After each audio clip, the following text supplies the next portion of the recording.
Today I'm going to do a quick video to show you how to change a blade engagement switch on a Hustler Raptor Zero Turn mower.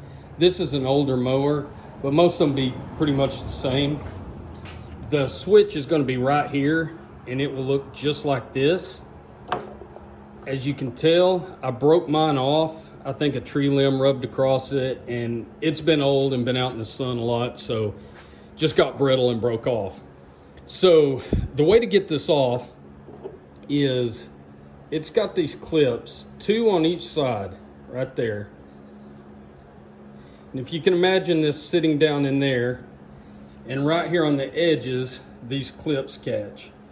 So all I did was reach my arm up under here above the wheel, and I could reach up there on this switch and I could press these on each side and pop one side of the switch out, then press the other side, pop the other part out, and then I've got it to this point. Now, it's just got a wire harness right there. You don't want to pull too hard on this, but you can hold it there and pull this switch out. There's nothing that, there's no clips or anything that holds this harness, so you just lift this part out. I'll need 2 hands to do it, so I'm gonna do that right quick. So there's your harness, there's your old switch, and you can see how that came out. It's got 3 poles on the front side, 3 poles in the middle, and 2 on the back. You'll want to put your new switch in the same way. Now press your new switch down in there as far as it'll go. Then you'll slide it back in here.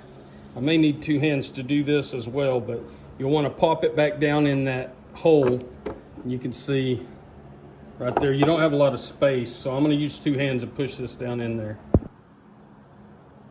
Okay, so I just put my hand right there and pushed it down. It popped right in.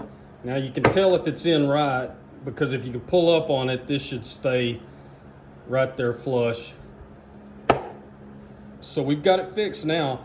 I bought this switch on Amazon, and that thing was about $12. Easy to find, easy to put in. She should be fixed now.